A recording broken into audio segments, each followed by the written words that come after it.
প্রেমের ধূলিঝড় পর্ব 18। ছোট মাছের প্যাকেট হাতে রান্নাঘরের সামনে দাঁড়িয়ে নাইম। তনুজা ভ্রু কুঁচকে তাকায় তার দিকে। অনেকক্ষণ ধরেই এভাবে কাঠ হয়ে দাঁড়িয়ে আছে সে, অথচ বলছে না কিছুই। অবশেষে কৌতূহল দমন করতে না পেরে তনুজা নিজেই প্রশ্ন করল, কিছু বলবেন? এগুলো বেছে রান্না করে ডাক দিও আমাকে। দোকানদার বলল, ওই কিভাবে যেন সব মশলা ঘষা দিলেই রান্না হয়ে যায়। হাতের প্যাকেটটা সিঙ্কে রেখে দিতেই তনুজা উঁকি দিয়ে দেখল বেশ অনেকটা ছোট ছোট মাছ সেখানে। সে একবার মাছের দিকে তো একবার নাইমের দিকে তাকায়, অতঃপর চোখ মুখ খিচে বলে, আমাকে আপনার কাজের বুয়া মনে হয়? একদমই না। তাহলে এগুলো কি? ওগুলো মাছ, সাইজটা একটু ছোট, কিন্তু মাছই ওগুলো। মাছ, সেটা তো আমিও জানি, কিন্তু এই সন্ধ্যের সময় আপনি এগুলো এনেছেন কেন?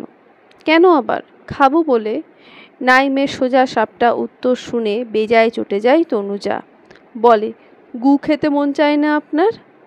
তুমি তুলে আনতে পারলে খেয়ে নেব আমি।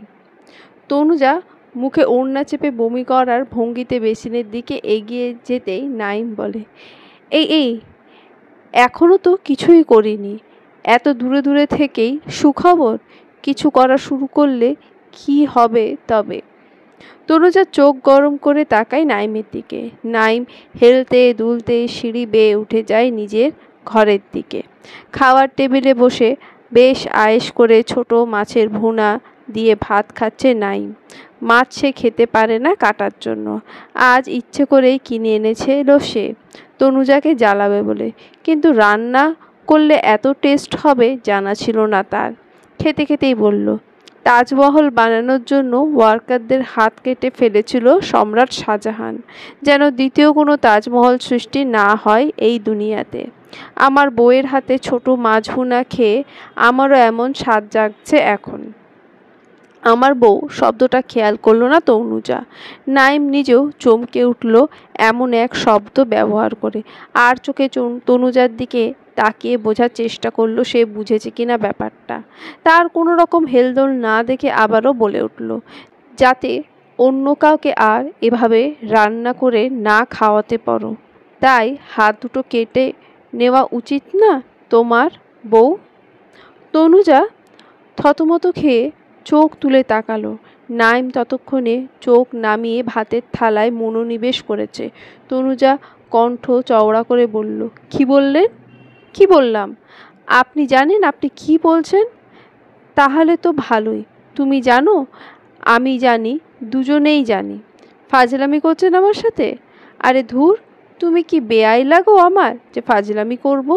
তনুজা তপ্ত শ্বাস ফেলে থামল। এই লোকের সাথে তর্ক করতে যাওয়া আর মূর্খের মুখ লাগা সমান, তাই নিজের মতো খাবারে মনোনিবেশ করল সে। তুমি কি আমার উপর রেগে আছো? এখানে থাকতে সমস্যা হচ্ছে তোমার? আচমকা নাইমের সিরিয়াস ভঙ্গিতে কথা শুনে তনুজা বলল, জেলখানায় ভালো থাকতে শুনেছেন কাউকে? জেলখানা সোনাই দিয়ে মোড়ানো হলেও সেটা জেলখানায়। আমার বাড়ি তোমার কাছে জেলখানা? তার চেয়ে কম কি? আমার ভালোবাসা তবে তোমার পায়ের শেকল? সন্দেহ আছে? নাইম আর কোনো উত্তর খুঁজে পেল না। খাবার আর গলা দিয়ে নামবে না তার। আধ খাওয়া ভাতের প্লেটটা নিয়ে উঠে পড়ল সে। মুখে আলতো হাসি রেখে বলল, আপনাকে মুক্তি দেওয়া হলো তবে। পায়ের শিকল আর বন্দিত্ব জীবন থেকে আপনি মুক্ত এখন। তনুজা চট করে চোখ তুলে তাকালো। সাথে সাথেই নাইম আবারও বলে উঠল, একটা অনুরোধ করুন।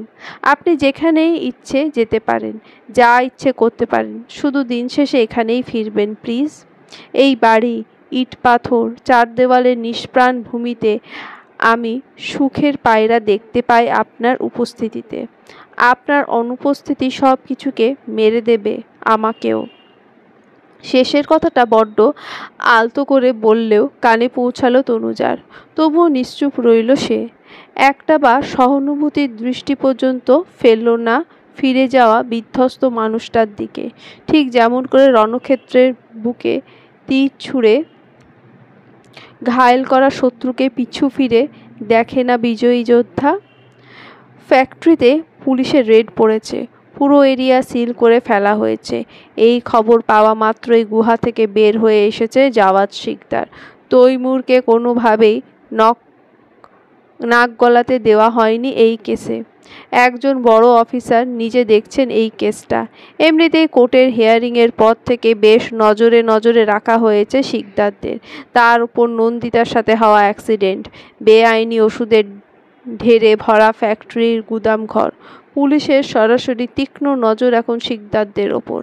আর এই বিষয়টা হ্যান্ডেল করতেই নন্দিতাকে একা ছেড়ে ছুটে আসা তাদের এখানে। তবে সবচেয়ে অবাক হচ্ছেন তিনি এই খবর লিক হওয়া নিয়ে। এই ফ্যাক্টরি পরিত্যক্ত, যাওয়া আসা নেই কারোর। রাতের অন্ধকারে পেছন দিকে নিচু জমি দিয়ে পাচার হয় সব কিছু। ফ্যাক্টরির আন্ডারগ্রাউন্ড ঘরে কাজ করছিল 20 জন লোক। তাদের কাজ নতুন তৈরি হওয়া ওষুধগুলোকে প্যাকিং করে সিল করা। আর এই সব কাজ রাতের অন্ধকারেই হয়। কিন্তু আচমকা মাঝরাতে রেড পড়ে সেখানে। গ্রেপ্তার করা হয় 10 জনকে। 2 জন পালাতে গিয়ে গুলির আঘাতে স্পট ডেড, বাকি 8 জন পলাতক। আজকের নিউজের চাঞ্চল্যকর খবর, শিকদারদের ফ্যাক্টরিতে পড়েছে পুলিশের রেড। বের করে আনা হয়েছে কয়েক টন বিদেশি ড্রাগ, যেগুলো সরাসরি নিষিদ্ধ আমাদের দেশে। ডাক্তারের মতে এই ড্রাগে রোগী সুস্থ হয় দ্রুত, কিন্তু বয়সের আগে বার্ধক্য এসে যায়, হৃদরোগ আর চোখের দৃষ্টিশক্তি কমে যায় অল্প বয়সে।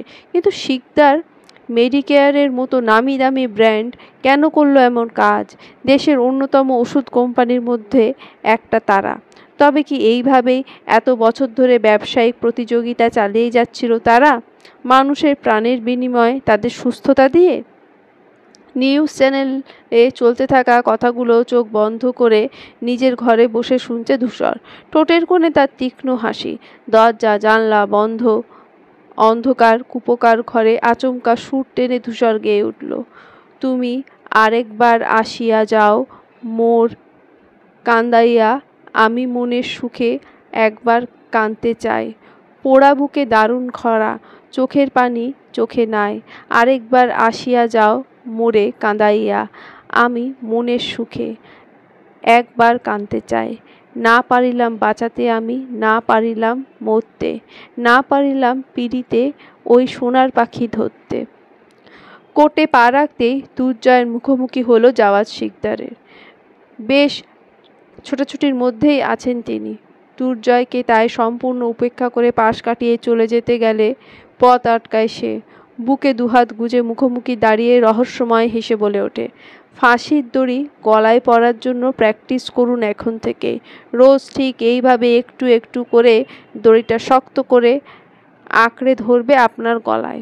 জাওয়াদ শিকদারকে তুমি এখনো চেনো না। এই সব তার কাছে চুনোপুটি খেলা। এর চেয়ে বড় বড় রহস্য মাটির তলায় কবরে চাপা দিয়েছি আমি, বুঝলে? জাওয়াদ শিকদারের চামড়ার ওপর দাম্ভিকতার আড়ালে লুকোনো ভীতিগ্রস্ত মনটা খুব সহজেই পড়ে নিল দুর্জয়। হাসি তার চওড়া হলো আরও। জাওয়াদ শিকদারের দিকে খানিকটা ঝুঁকে ফিসফিস করা সুরে বলল, বুকটা খামচি দিয়ে ধরছে না একটু? আমার 5 আঙ্গুল দাবিয়ে তোর কলিজা টেনে যদি না বের করেছি। আমার নাম দুর্জয় এহসান না, আমার কলিজা দুটোকে কেড়ে নিয়েছিস তুই আমার থেকে। তোর কলিজা ভুনা করে কুত্তাকে না খাওয়ানো অবধি আমার শান্তি নেই। জাওয়াদ শিকদার এবার ভয় পেয়েছেন, এ কথা সত্য। ভয় তার জনগণকে নিয়ে। দেশের জনগণ একবার খেপে গেলে তাকে হারানো সহজ হয়ে যাবে মানুষের কাছে। তার মুখ আর মুখোশ আলাদা হতে দেওয়া যাবে না কিছুতেই জনগণের সামনে। এর জন্য যা করা লাগবে তাই করবে সে। দেওয়ালের গায়ে আঁকিবুকি করতে করতে ঘরে ছোট্ট জানলাটা ভয়ে ভয়ে আলতো করে খুলল নন্দিতা। বাইরে এখন দিন। জানালা ফাঁক থেকে অল্প বিস্তর আলো এসে ঠিকরে পড়ছে ঘরের মেঝেতে। নন্দিতা মুখ বার করার চেষ্টা করলো জানলা থেকে। জানলার বাইরের দিকে লোহার নেট জাল দেওয়া, বহুদিন না খোলা ফলে জানলার কবজায় জং ধরেছে বেশ। বেশ জোরে লাগিয়েও খোলা যাচ্ছে না পুরোটা। তবুও বহু কষ্টে জানলার পাল্লা অর্ধেক খুলল সে। বাইরে ঘন জঙ্গল, দূর থেকে ভেসে আসছে কুকুরের ডাক। পুরো জায়গাটা কেমন যেন গা ছমছমে ভাব। তবুও এতগুলো দিন পর সূর্যের আলো দেখে মনে মনে বেশ খুশি হলো সে। হাতে পায়ে বেঁধে রাখা জঞ্জির টেনে এসে বসলো জানলার কাছটায়, যেখানে আলোর সাথে মিঠা রোদ এসে বাড়ি খাচ্ছে মেঝেতে। সেখানে বসতে ভাবতে লাগলো সে, জাওয়াদ শিকদার ফিরে আসবেন খুব শীঘ্রই। তার ফেরার আগেই নন্দিতাকে পালাতে হবে এখান থেকে। কিন্তু জায়গাটা সম্পর্কে বিন্দু মাত্র ধারণা নেই তার। যতদূর চোখ যায় শুধু জঙ্গল আর জঙ্গল। এই জঙ্গলে প্রবেশ করলে সে বেঁচে ফিরবে বলে মনে হয় না। তার ওপর কুকুর দুটোকে জাওয়াদ শিকদার যখন খেতে দেয়, জান হাতে চলে আসে নন্দিতার তাদের ডাক শুনে। মাঝে মাঝে তার মনে হয় চারপাশের পরিবেশ কোনো মৃত্যুপুরীর চেয়ে কম নয়। এর চেয়ে বরং এই ঘরের মধ্যে থাকলে সে বেঁচে থাকবে, বাঁচিয়ে রাখতে পারবে তার সন্তানকে। উঁচু পেট নিয়ে দেওয়ালে হেলান দিয়ে বসলো নন্দিতা। ডান হাত পেটের উপর রেখে বিড়বিড় করে বলল, আমাদের কত স্বপ্ন ছিল, কত সুন্দর সুন্দর মুহূর্ত বাঁচার ছিল। বাবুকে নিয়ে তোমার কত উচ্ছ্বাস ছিল, অথচ কিছুই দেখা হলো না আর। কত মাস দেখা হয়নি তোমাকে দুর্জয়। কেমন আছো তুমি? আমাকে কি মনে পড়ে এখনো? আচ্ছা, তুমি সুস্থ হয়েছো তো? আমাদের সব স্বপ্ন কি এইভাবেই অপূর্ণ থেকে যাবে? আর কখনো দেখা হবে না আমাদের? চোখের কোল গেয়ে পানি গড়িয়ে পড়ল নন্দিতার। আজ অনেক দিন পর বুক ভেঙে কান্না আসছে তার। কান্নাও ভুলে গেছে সে। এখানে যে কান্না দেখার কেউ নেই, আহ্লাদ করার কেউ নেই। এই বিভীষিকাময় জীবনের শেষ কোথায়? চার দেওয়ালের উঁচু ছাদের সিলিংয়ের দিকে তাকিয়ে অভিযোগের সুরে বলে ওঠে, আমার আর কত পরীক্ষা নেবে তুমি আল্লাহ? আমি ক্লান্ত। আমারও কাগজ ফুরায়, কলমের কালি শেষ হয়, শুধু তোমার মায়া দয়া হয় না আমার ওপর। অতঃপর গুন গুন করে গেয়ে উঠল, না জানি কোন অপরাধে দিলা এমন জীবন। আমারে পোড়াইতে তোমার এত আয়োজন, আমারে ডুবাইতে তোমার এত আয়োজন। ওহ ওহ, আমারে ডুবাইতে তোমার এত আয়োজন। রকিং চেয়ারে বসে দোল খাচ্ছে ধূসর, বন্ধ চোখ, কপাল কুঁচকে, পায়ের ওপর পা তুলে বসে সে প্রতীক্ষায় যেন। গত 5 দিনে কুত্তার মতো ছুটিয়েছে সে জাওয়াদ শিকদারকে। 2টো ফ্যাক্টরিতে পুলিশের রেড, 2টো হসপিটালে 10 জন মানুষের অনাকাঙ্ক্ষিত মৃত্যু, আর 3 জন এখনও লাইফ সাপোর্টে। পোস্টমর্টমে পাওয়া গেছে তাদের শরীর থেকে ইলিগাল কিছু ড্রাগ। এশিয়ান দেশগুলোতে পুরো দস্তুর নিষিদ্ধ, যেগুলো চায়না থেকে কম দামে এসব ড্রাগ ইম্পোর্ট করে ব্যবহার করা হচ্ছে দেশি ওষুধের সাথে। ফলস্বরূপ মেকিং কস্ট কমে যাচ্ছে প্রায় 50%। মানুষের জীবনের সাথে এমন ঝুঁকিপূর্ণ খেলা খেলে মোটা অঙ্কের টাকা লুফে নিচ্ছে ফার্মা ব্র্যান্ড শিকদার মেডিকেয়ার। তাদের 2টো ফ্যাক্টরি, একটাতে পাওয়া গেছে এইসব বেআইনি ড্রাগ, আর অন্যটাতে অর্ধনগ্ন কিছু মেয়ে, যাদের প্রত্যেকের শরীরে অজস্র প্রহারের দাগ। মেয়েগুলো ট্রিটমেন্টের জন্য পাঠানো হয়েছে স্পেশাল টিম সহ। ক্যান্সেল করা হয়েছে জাওয়াদ শিকদারের ভিসা, বাজেয়াপ্ত করা হয়েছে তার পাসপোর্ট। যাবতীয় সব বাগান বাড়ি ও সম্পত্তির ওপর পুলিশের তীক্ষ্ণ নজর। কিন্তু আশ্চর্যের বিষয় হলো, এসবের একটা খবর নিউজ চ্যানেলে নেই। কোনো নিউজ চ্যানেল কভার করেনি এগুলো। এখানেও নিশ্চয়ই জাওয়াদ শিকদারের কারচুপি রয়েছে। কপালের ওপর আঙুল চালাতে চালাতে প্রতীক্ষার অবসান ঘটল ধূসরের। সশব্দে বেজে উঠল তার ফোনটা। ফোনের স্ক্রিনে না তাকিয়ে রিসিভ করলো সে কলটা। রহস্যময় কণ্ঠে বলল, আপডেট কি জলিল সাহেব? দাউ দাউ করে আগুন জ্বলছে স্যার। ধূসর মৃদু হাসল, বলল, পেট্রোলটা আর একটু বেশি করে ছড়িয়ে দিয়ে পুরো পেট্রোলের ডিব্বাটা ফেলে দিও দক্ষিণের ঘরগুলোর দিকে। ওদিকের ঘরগুলো থেকে ছাই ছাড়া কিছুই যেন পাওয়া না যায়। কিন্তু স্যার, আমি যদি ধরা পড়ে যাই? ধূসর হাসল নিঃশব্দে, বলল, প্যাকেটের মধ্যে একটা খাবারের বক্স আছে দেখো, ওটা দিয়ে অর্ধেক খাবার খেয়ে ফেলো, খবরদার পুরোটা খাবে না। জলিল ধূসরের হাতের পুতুলে পরিণত হয়েছে। তার প্রতিটা নির্দেশ অনুগত ভৃত্যের মতো পালন করে সে আজকাল। এর অবশ্য একটা কারণ আছে। জাওয়াদ শিকদারকে ধ্বংসে যে খেলায় ধূসর নেমেছে, সেখানে জাওয়াদ শিকদার ধ্বংস হলে সাথে শেষ হবে সেও। কিন্তু ধূসর ওয়াদা করেছে তাকে বাঁচানোর। এমনকি তার কথা মতো চললে কাজ শেষে তার গোটা পরিবারকে নিয়ে দেশের বাইরে পাঠিয়ে দেবে সে। বেঁচে থাকার লোভে, পরিবারের সঙ্গে চিন্তামুক্ত শান্তির একটা জীবন পাওয়ার লোভে মানুষ তো কত অনৈতিক কাজই না করে। জলিল না হয় একটা ভালো কাজ করলো। লঙ্কা থেকে রাবণ ধ্বংস যেমন একটা ভালো কাজ ছিল, তেমনি এই শহরে রাবণ জাওয়াদ শিকদারের ধ্বংস তেমনি একটা ভালো কাজ। ধূসর ঝটফট ফোন লাগালো কাউকে। বেশ খোশ মেজাজে বলল, get ready for the next step. রাত সবে 9:35। রাতের খাওয়ার টেবিলে বসে ধূসর, তৈমুর, লাবিব শিকদার, কামিনী শিকদার টেবিলে সাজিয়ে রাখছেন রান্নাঘর থেকে সার্ভেন্টদের এগিয়ে দেওয়া পদগুলো। এই বাড়িতে একসাথে টেবিলে বসে খাবার রীত নেই বললেই চলে। তবে মাঝে মাঝে আকাশে যেমন রংধনু দেখা যায়, তেমনি জাওয়াদ শিকদারের পশুত্ব শরীরটা মানুষে হওয়ার বৃথা চেষ্টা চালায়।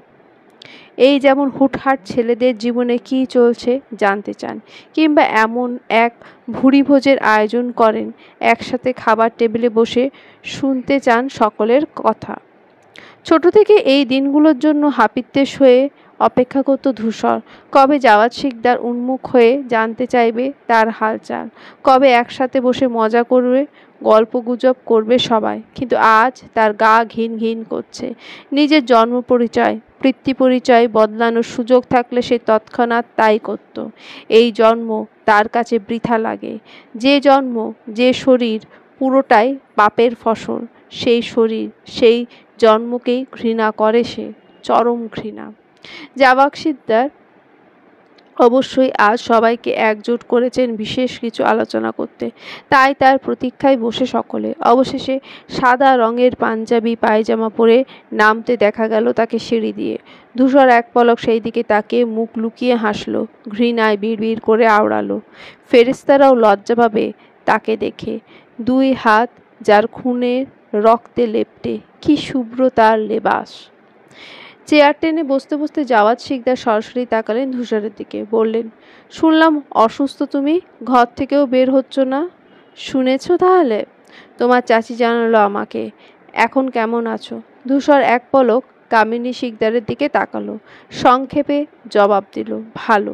তুমি নাকি তোমার চাচির মুখের উপর দরজা লাগিয়ে দিয়েছ? ধূসর এক লোকমা ভাত মুখে তুলতে তুলতে বলল, আমার ঘরে কেন ঢুকেছিল তার কৈফিয়ত দিয়েছেন? এই বাড়িতে তারও অধিকার আছে, আর তোমার ওপরও। যেতেই পারে সে। ধূসর তৎক্ষণাৎ ঠোঁট এলিয়ে হাসল, বলল, যেমন করে মাঝরাতে তোমার ঘরে ঢোকার অধিকার তার আছে, নাকি যেমন করে আমার মায়ের সংসারে ঢোকার অধিকার তার ছিল। সাথে সাথে তেতে উঠলেন জাওয়াদ শিকদার, ধমক দিয়ে বললেন, তুমি বোধহয় ভুলে যাচ্ছ তুমি কার সাথে কথা বলছো। ধূসর মাথা নিচু করে দৃষ্টি রাখলো খাবারের প্লেটের দিকে। নিয়ন্ত্রণহীন শরীরটাকে কোনো রকমে নিয়ন্ত্রণে আনলো সে। শেষ মুহূর্তে এসে কোনোভাবেই নিজেকে ধরা দেওয়া যাবে না লোকটার সামনে। রাগে, যন্ত্রণায় চোখ দুটো তার অসম্ভব লাল হয়ে আছে। এই যন্ত্রণা সে কাউকে দেখাতে চায় না। তাই মিথ্যা হাসি মুখে ঝুলিয়ে বলল, আমার ঠিকই খেয়াল আছে, কিন্তু তোমরা ভুলে গেছো আমার মায়ের খাটিয়া কাঁধে তুলে আমার বলা কথাটা। জাওয়াদ শিকদার সাথে সাথেই ডুব দিল অতীতের পাতায়। ধূসর তখন বেশ ছোট। স্কুল থেকে দৌড়াতে দৌড়াতে এসে মায়ের ঘরে পাখার সাথে ঝুলন্ত দেহটা দেখে চিৎকার করে অজ্ঞান হয়ে পড়েছিল সেদিন। যখন চোখ খুলল, দেখল তার মাকে সাদা কফনে মুড়িয়ে চিরবিদায় দেওয়ার আয়োজন হয়ে গেছে ইতিমধ্যে। অল্প কয়েকজন নিয়েই চুপিসারে সেরে ফেলেছিল তারা সব কাজ। ধূসর মায়ের বুকে মাথা রেখে সে কি কান্না না কেঁদেছিল সেদিন। মা অন্ত প্রাণ ছিল ছেলেটা। মায়ের খাটিয়া ধরতে গিয়ে হাইটে খাটো হওয়ায় খাটিয়া বেঁকে গিয়েছিল একদিকে। তাই জাওয়াদ শিকদার তাকে খাটিয়া তুলে দিতে বলেন অন্য একজনের কাঁধে। কিন্তু নাছোড়বান্দা ধূসর কোনো মতেই ছাড়বে না তার মাকে অন্য কারোর ভরসায়। আর অগত্যা একজন গার্ড কোলে নিল ধূসরকে, আর ধূসরের কাঁধে রইল তার মায়ের শেষ বিদায়ের গুরুভার দায়িত্ব। সেদিন বাড়ির আঙিনা ছাড়ার আগে ধূসর গমগমে কণ্ঠে বলেছিল, তোমার আত্মহত্যার জন্য দায়ী যারা, তাদেরকে আমি ছাড়ব না মা। সব হিসেব দিতে হবে তাদের, একদিন ঠিক খুঁজে বের করব তাদের। মায়ের কবরের মাটি ছুঁয়ে অবশ্য আরও কিছু প্রতিজ্ঞা করেছিল সে মনে মনে। কবরের ভেজা মাটির ওপর শুয়ে ফিসফিসিয়ে বলেছিল, তোমার কবরের পাশে জায়গাগুলো খালি রেখো মা, এখানে এক এক করে শুতে আসবে সেই মানুষগুলো যারা তোমাকে এতখানি যন্ত্রণা দিয়ে মৃত্যুর দিকে ঠেলে দিয়েছে। জাওয়াদ শিকদার নিভে গেলেন যেন এবার খানিকটা। তবে থেমে রইল না ধূসর, গমগমে কণ্ঠে বলল, নিজের ভালো চাইলে আমার থেকে দূরে থাকতে বলো। ধূসর গুড বয় হলেও শিকদার বংশেরই ছেলে, খুন করতে বুক কাঁপবে না তারও বাপ চাচাদের মতো। পরিবেশ শান্ত করতে লাবিব শিকদার প্রসঙ্গ বদলালেন, বললেন, ব্যবসায় জয়েন করছো না কেন তুমি ধূসর? সারাদিন বাড়িতে থাকতে থাকতে অলস মস্তিষ্ক রুক্ষ মেজাজে হয়ে যাচ্ছ দিন দিন। ব্যবসার কাজগুলো বুঝে নাও এখন থেকে, ভবিষ্যতে এসব তো তোমাররা দু ভাই সামলাবে। নাইম তো সাফ সাফ জানিয়ে দিয়েছে শিকদার বংশের সাথে তার কোনো সম্পর্ক নেই। আমার এসবে কোনো ইন্টারেস্ট নেই চাচু, ভাইয়া তো আছেই, ও দেখুক এইসব, এত জটিল বিষয় আমি বুঝি না। মনে মনে বেশ খুশি হলো তৈমুর, এই ভেবেই যে এই বিশাল সাম্রাজ্য তার কোনো প্রতিদ্বন্দ্বী নেই, পুরোটাই তার। আচমকা জাওয়াদ শিকদারের ফোনে কল এলো। ওপাশ থেকে কেউ উৎকণ্ঠা নিয়ে বলল, ফুলতলার বাগান বাড়িতে বীভৎস আগুন লেগেছে স্যার, জলিল বেহুশ হয়ে পড়ে আছে গেটের কাছে।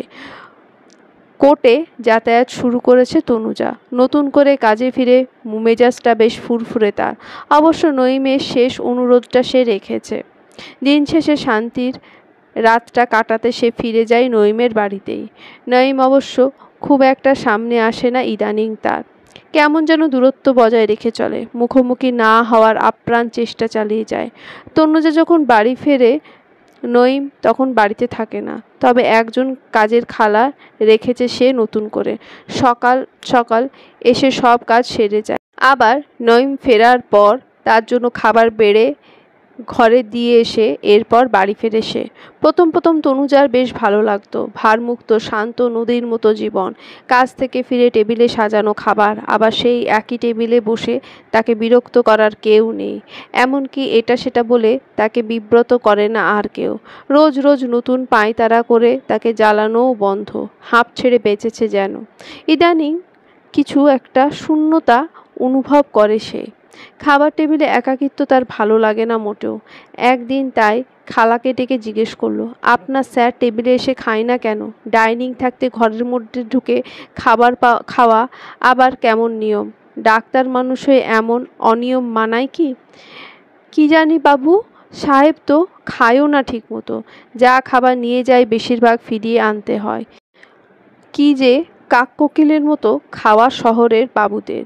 তনুজা ভ্রু কুঁচকে ফেললো সাথে সাথে। নাইমকে এত অল্প খেতে তো দেখেনি এতদিন, তবে এখন হঠাৎ কী হলো? আজ বাড়িতে ফিরে অনেক দিন পর তনুজা রান্নাঘরে ঢুকলো। ফেরার পথে বাজারে গিয়েছিল আজ সে। হঠাৎ করে চোখের সামনে কুচো মাছ পড়তে যেন চট করে কিনে ফেললো সে। মাছগুলো খালার কাছে দিয়ে রুমে গেল সে। লম্বা একটা সাওয়ার নিয়ে রান্নাঘরে ঢুকতেই দেখলো মাছগুলো বেশ ঝকঝকে করে বেছে রেখেছে খালা। রান্নাটা অবশ্য সে করবে বলেছিল খালাকে। নাইম বাড়িতে ঢুকলো নিঃশব্দে, ফোনের দিকে চোখ রাখতে রাখতেই নিজের ঘরের দিকে যাচ্ছিল সে। আচমকা রান্নাঘরের কাজ দিয়ে যাওয়ার সময় খালাকে বলল, আমার জন্য খাবার আনতে হবে না আজ, বাইরে থেকেই খেয়ে এসেছি আজ, তুমি কাজ শেষ করে বাড়ি চলে যাও। খালা সম্মতিসূচক মাথা নাড়ল। নিজের ঘর থেকে লুকিয়ে উকি দেয় তনুজা নাইমের কথাটুকু শুনে বেজায় চটে গেল। ধূপ ধাপ করে ঘরে ঢুকে ধরাম করে দরজা বন্ধ করে দিল। রাত আনুমানিক 11টা। কিচেনে ঢুকে একটা প্লেটে ভাত বেড়ে নিল তনুজা। সাথে আজকে খালার রান্না করা মাংস ভুনা, আলু ভাজি আর তার রান্না করা কুচো মাছ। এরপর ধীরে ধীরে পা ফেলে এগিয়ে গেল নাইমের ঘরের দিকে। দরজার সামনে দাঁড়িয়ে রইল তনুজা বেশ অনেকটা সময় ধরে। দরজার নিচে দিয়ে এখনো আলো দেখা যাচ্ছে, তার মানেই জেগে আছে নাইম। ভেতরে যাবে কিনা ভাবতে ভাবতেই নাইমের ঘরের লাইট অফ হয়ে গেল। ঘুমিয়ে পড়ল ভেবে তনুজা তড়িঘড়ি করে ঢুকে পড়ল ঘরে। দরজার পাশে সুইচ বোর্ডে থেকে আলো জ্বালিয়ে সামনে তাকাতেই হতভম্ব সে। ব্লু রঙের শার্ট খুলে বিছানায় ফেলে সবেমাত্র ধূসর রঙের প্যান্টের বেল্ট খুলছে সে। বাকিটা খোলার জন্য হাত বাড়িয়েছে। এমন সময় লাইট জ্বলে ওঠায় নিজেও হতভম্ব হয়ে তাকিয়ে রইল সে তনুজার দিকে। উদম শরীরে নাইম দাঁড়িয়ে তনুজার সামনে। শুধু তাই নয়, তার হাত দুটো প্যান্টের বাটনে রাখা। আর কয়েক সেকেন্ড দেরি হলে বিশাল একটা অঘটন ঘটে যেত। অবশ্য এখন অবধি কম অঘটন ঘটেনি। তনুজার সাথে সাথে মৃদু চিৎকার দিয়ে উল্টো দিকে ঘুরিয়ে ফেলল মুখ। নাইমের চোখ মুখ থেকে এখনো হতভম্বর ভাব কাটছে না। সে ঠায় তাকিয়ে তনুজার দিকে। এমন সময় উল্টো পাশ ফিরেই তনুজা তাকে উদ্দেশ্য করে বলল, চেঞ্জ করার সময় দরজা লক করতে হয় জানেন না? কারোর রুমে ঢোকার সময় দরজা নক করতে হয় জানেন না? বাড়িতেই এইভাবে খোলামেলাভাবে চেঞ্জ করতে হয় জানেন না? ব্যক্তিগত রুমে ন্যাকেড হয়েও থাকা যায় জানেন না? বাড়িতে একজন মেয়ে আছে জানেন না? এটা যে একটা ছেলের ব্যক্তিগত রুম, এটা কি মেয়েটা জানে না? তর্ক করবেন না, একদম স্বীকার করুন ভুল করেছেন। তনুজার খ্যাপাটে কথায় ঠোঁট এলিয়ে হাসল নাইম। তবুও মিথ্যা অভিমানের সুর টেনে বলল, ভুল তো করেছি অবশ্যই। আপনাকে জোর করে আটকে রেখেছি। আপনি চাইলেই আপনার মতো থাকতে পারেন, আমি আর বাধা দেব না। তনুজা সাথে সাথেই ফিরল নাইমের দিকে। ফিরতেই চমকে উঠল আরও এক দফা। মানুষটা এখন একদম তার সামনে, দূরত্ব বোধহয় কয়েক ইঞ্চের মতো। কখন এলো সে এত কাছে? তার উদম বুক, মাসলড বডি, শরীর থেকে ভেসে আসা একটা গন্ধ, কেমন যেন মিশ্র অনুভূতি তৈরি হলো তনুজার মনে। একদিকে মস্তিষ্ক চাইছে ছুটে পালিয়ে যেতে এখান থেকে, অন্যদিকে মন চাইছে ঠায় দাঁড়িয়ে থাকতে। কিশোরী চঞ্চল মেয়েদের মতো বাচ্চামি তনুজাকেও শোভা দেয় না। একজন প্রাপ্তবয়স্ক নারী হিসেবে কোনো পুরুষের উদম শরীর দেখা এমন আহামরি কিছু না। তবুও কেন যেন তার অন্যরকম একটা অনুভূতি হচ্ছে। আর সেই অনুভূতি তুষের আগুন দিতে নাইম তনুজার দিকে খানিকটা ঝুঁকে তার মুখের উপর মুখ এনে মৃদুস্বরে বলল, আমি কিন্তু যাইনি আপনার কাছে, আপনি এসেছেন। একটা প্রবাদ বাক্য শুনেছেন তো, মানুষ আসে নিজের ইচ্ছেতে আর ফেরে অন্যের ইচ্ছেতে। কথাটা শেষ করে তনুজা সারা মুখে একটা ফু দিল নাইম। জমে গেল তনুজা, চোখ বন্ধ করে ফেলল। শরীর স্পর্শ না করেও কেমন করে যেন মন ছুঁয়ে দিল লোকটা তাকে। কি বীভৎস রকম কাঁপুনি শুরু হলো তার শরীর জুড়ে। সে কি তবে মৃগী রোগীদের মতো কাঁপছে? আর এই অসভ্য অভদ্র লোকটা কি তার স্বভাবসুলভ ভঙ্গিতে ঠোঁট কামড়ে দেখছে তাকে? সব টের পাচ্ছে। লোহার জঞ্জিরে বাঁধা তালার ছিদ্রে রোজ বেশ কয়েকবার হেয়ারপিন দিয়ে পিঞ্চ করে নন্দিতা, কিন্তু কিছুতেই এই লক খোলে না। এদিকে বসে বসে সে এখান থেকে পালানোর শক্তপোক্ত একটা প্ল্যান রেডি করে ফেলেছে, কিন্তু এই জঞ্জির না খোলা পর্যন্ত এখান থেকে বেরোতে পারছে না সে। রাগে দুঃখে পাটা নিয়ে বাড়ি মারে সে দেওয়ালে, একবার দুবার, এমন করে বেশ কয়েকবার দেওয়ালে বাড়ি মারে। নিজের মনের ক্ষোভ মেটানোর চেষ্টা করে সে। শরীর ক্লান্ত হতেই থেমে যায় সে। আচমকা পায়ের দিকে তাকাতেই চমকে ওঠে। এতগুলো দিনের পরিশ্রম সফল হলো। নন্দিতার পায়ের জঞ্জির খুলে গেল অবশেষে। যে তালা এতবার প্রচেষ্টার পরও খোলেনি, আজ রাগের বশে আছাড় দিতেই খুলে গেল তা। খুশিতে নন্দিতা দেওয়ালে ঠেস দিয়ে দাঁড়ালো। হাসতে হাসতে পেটে হাত রেখে সাবধানী কণ্ঠে বলল, এই দেখ জয়, আমরা পেরেছি মুক্ত হতে। এখন শুধু মুক্তি পাওয়ার পালা। বদ্ধ ঘরে নন্দিতার একাকিত্বের সঙ্গী ছিল একমাত্র তার গর্ভস্থ সন্তান। দিন রাত তাই সে তার সাথেই কথা বলে। একটা সময় পর থেকে তার মন বলল তার গর্ভস্থ সন্তান পুত্র সন্তান, আর সাথেই তার নাম রেখে দিল সে জয়, জয় এহসান। তুর্জয় এহসানের ছেলে। উঁচু পেট, ফুলে ওঠা পা, কোমরে অসহনীয় ব্যথা নিয়ে এই মৃত্যুপুরী থেকে নন্দিতা কিভাবে বের হবে জানে না। তবে এই বন্দিত্ব জীবন থেকে শিকদারদের হাতে মরতে সে চায় না। কপালে মৃত্যু লেখা থাকলে রাস্তায় মরবে সে, তবুও সে মৃত্যু সম্মানের হবে, আত্মসম্মানের সাথে আপোষ করে না। জঞ্জিরের অপর প্রান্ত খুব সহজেই খুলে ফেলল নন্দিতা, কিন্তু বের হলো না সে সেই মুহূর্তে, বরং আগের মতোই জঞ্জিরটা আলতোভাবে বেঁধে রাখলো পায়ে। কেয়ারটেকার লোকটা এসে তাকে রাতের খাবার দিয়ে গেল। নন্দিতা অনুরোধের সুরে তাকে বলল, আর একটু খাবার হবে চাচা? লোকটা অবাক হলো বেশ। এতদিন যে খাবারের অর্ধেকটা ফিরিয়ে দিত মেয়েটা, আজ দ্বিতীয়বার নিজে চেয়ে খাচ্ছে। বিষয়টা অবাক করার হলেও খুব একটা আশ্চর্য হলো না সে। তেমন কোনো সন্দেহ পোষণ করল না। অনেকদিন পর নন্দিতা পেট ভরে খেল। পড়ে রইল ছন্নছাড়া খাবারের টেবিল। ধূসর ব্যতীত কেউ আর উপস্থিত নেই ডাইনিং টেবিলে। সকলে একসাথে ছুটেছে ফুলতলার বাগানবাড়িতে। বাগানবাড়ি আগুনের ধ্বংসস্তূপ। দাউ দাউ করে জ্বলতে থাকা আগুনে জাওয়াদ শিকদার নিজের ধ্বংসে ধসে পড়া ক্ষমতার প্রতিচ্ছবি দেখবে শুধু। ওটা তার কাছে শুধু বাগান বাড়ি নয়, বরং তার জীবনের একটা বিশেষ অঙ্গের মতো ছিল। রাজনীতির কারচুপি থেকে শুরু করে সারা জীবনের যত ফাইল ডকুমেন্ট সে রেখেছিল ওই বাগানবাড়ির দক্ষিণ দিকের অবস্থিত ঘর দুটোতে। বিশাল সে ঘরের একটার পুরোটা জুড়ে কাগজ আর ফাইলের ঢের, আর অন্যটাতে ছিল তার নিজস্ব রুম, যে রুমের বিশেষ একটা লকারে রাখা তার অবৈধ জিনিসপত্র এবং মোটা অঙ্কের ক্যাশ। মাংসের হাড্ডি চিবোতে চিবোতে ধীর কণ্ঠে ধূসর বলে ওঠে, জাওয়াদ শিকদার, তুমি এবার অর্থনৈতিকভাবে পঙ্গু, মানসিকভাবে বিধ্বস্ত, ক্ষমতার আসনে বিপর্যস্ত। একটা একটা করে আমার বুক থেকে দুজন প্রিয় মানুষকে কেড়ে নিয়েছো তুমি। তোমার বুক খালি না করে কিভাবে থাকি আমি? বহুদিন পর বাড়ি থেকে বের হয়েছে ধূসর। রাতের আঁধারে নিস্তব্ধ রাস্তায় হাঁটার শখ জাগছে আজ তার খুব। বুকটা পুড়ছে ভীষণ। এই জ্বালাপোড়া আজকের নয়, এ ক্ষত বহু পুরনো। মাঝে মাঝে মাঝরাতে জেকে বসে তার বুকের ওপর, জোকের মতো আঁকড়ে ধরে হৃৎপিণ্ডকে। এই সময়টা বড্ড হাঁসফাঁস লাগে তার। বিছানায় ছটফট করতে করতে দুই হাত দাপিয়ে খুঁজতে থাকে পাশে কাউকে, অথচ একাকী জীবনে কেউ হাত বাড়ায় না তখন। পরম মমতায় ছুঁয়ে দেয় না তার বুক। একটু ছুঁয়ে দিলেই বোধহয় তার এই ব্যথা কমে যেত, কিন্তু আসে না কেউ। যন্ত্রণা বুকে জড়িয়ে সেইভাবেই নির্ঘুম কাটে তার সেই রাত।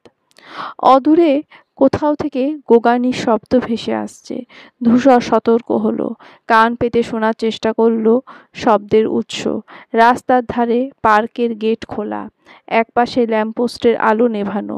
কৌতূহলে সেদিকে পা বাড়ালো ধূসর।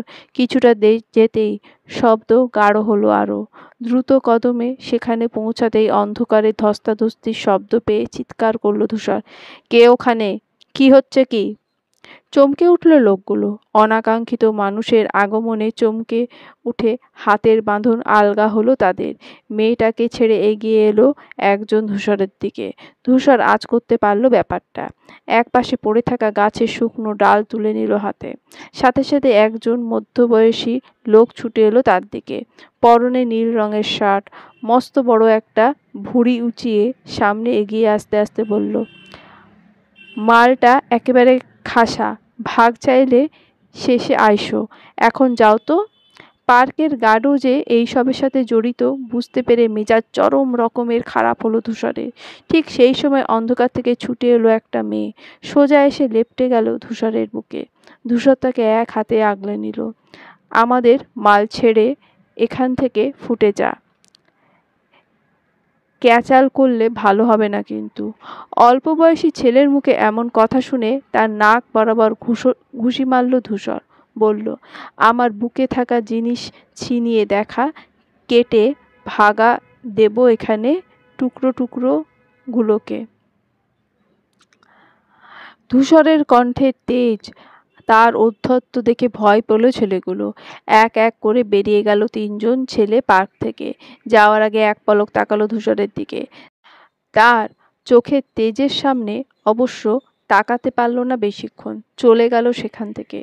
ফুঁপিয়ে কাঁদছে মেয়েটা, কাঁপছে ধূসরের বুকে মুখ গুজে। নিজেকে ছাড়িয়ে নিতে চাইল ধূসর, কিন্তু পারল না। মেয়েটা তার বুকের কাছে শার্ট খামচে ধরে রয়েছে শক্ত করে। প্লিজ ছাড়বেন না আমাকে, প্লিজ প্লিজ, আমাকে এভাবে থাকতে দিন। ভ্রু কুঁচকে ফেলল ধূসর মেয়েটার আবদারে। এ কেমন আবদার! অচেনা এক পুরুষের বুকে লেপ্টে থাকা, এ কেমন স্বভাব! গাঢ় কণ্ঠে ধূসর বলল, আপনাকে ভালো মেয়ে ভেবে বাজাতে এসেছিলাম, কিন্তু আপনি তো পুরুষের শরীরে মাখামাখি করে মজা পাওয়া মেয়ে। ছাড়ুন বলছি আমাকে। মেয়েটা হতভম্ব দৃষ্টিতে তাকালো এক পলক ধূসরের দিকে, এরপর সাথে সাথেই দূরে সরে গেল তার থেকে। সেদিকে তাকাতেই সাথে সাথে চোখ নামিয়ে নিল ধূসর। মেয়েটা গর্জে উঠে বলল, চোখ নামালেন কেন? তাকান এবার আমার দিকে। আপনার তাকানো উচিত, এজন্যই তো এতগুলো কথা শোনালেন। অপরাধী ভঙ্গিতে মাথা নামিয়ে নিল ধূসর। তামাটে হলদে আলোয় মেয়েটার জামার সামনের অংশ অনেকটা ছিঁড়ে গিয়ে অন্তর্বাস স্পষ্ট। বুকে অজস্র আঁচড়ের দাগ থেকে রক্তপাত হচ্ছে ইতিমধ্যেই। কাঁপা কাঁপা কণ্ঠে ধূসর বলল, সরি। আউটহাউসের দরজায় চাবি ঘুরিয়ে ভেতরে ঢুকল ধূসর। শার্টলেস, ক্লান্ত শান্ত মানুষটা, পাশে দাঁড়িয়ে মেয়েটা, শরীরে যা জড়ানো ধূসরের টি শার্ট। নওরিন এগিয়ে এলো তাদের দিকে, অবাক চোখে মেয়েটার দিকে তাকিয়ে কিঞ্চিৎ হাসি ফুটে উঠল তার মুখে। সাথে সাথে ধূসর বলল, মেয়েটার ফার্স্ট এড দরকার আম্মা, একটু হেল্প করে দাও।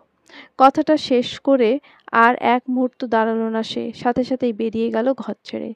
মনের ভাঙন ধরলেও উপরে উপরে নিজেকে কঠোরভাবে উপস্থাপন করার চেষ্টায় তনুজা দু কদম পিছিয়ে এলো। গম্ভীর কণ্ঠে বলল, আপনার খাবারটা রেখে গেলাম, খেয়ে নেবেন। খাবার কি চেয়েছি আমি? আমি এনেছি। খাবো না। কেন খাবেন না? কেন খাবো? কথার ফাঁকে এক পা করে তার দিকে এগিয়ে আসছে নাইম। তনুজা একইভাবে এক পা করে পিছিয়ে যেতে যেতে বলল, আমি রান্না করেছি তাই খাবেন। নাইম চমকে উঠে এক পলক তাকালো প্লেটের দিকে, সাথে সাথে তনুজার দিকে অবাক চোখে তাকিয়ে বলল, আমার জন্য রান্না করেছো? না, নিজের জন্য করেছিলাম, ভাবলাম আপনাকেও একটু দিই। নাইম হাসল ঠোঁট কামড়ে, হাত বাড়িয়ে দরজাটা আটকে দিতেই তনুজার পিঠ গিয়ে ঠেকল দরজায়। পাশ থেকে বেরিয়ে আসতে চাইলে দরজায় এক হাত রাখল নাইম। তনুজা অন্য পাশ দিয়ে বেরোনোর চেষ্টা করলে একইভাবে তাকে আটকে দিল নাইম। সাথে সাথে কানের কাছে মুখ এনে ফিসফিস করে বলল, এভাবে মিথ্যে বলতে হয় না, তুমি ধরা পড়ে গেছো। যা করেছো, যা হয়েছে, যা চলছে সব আমার জন্য, শুধু আমার জন্যই। আপনি কে? কেন করতে যাব আমি আপনার জন্য এইসব? প্রেমে পড়েছেন আপনি মিস তনুজা? চলবে।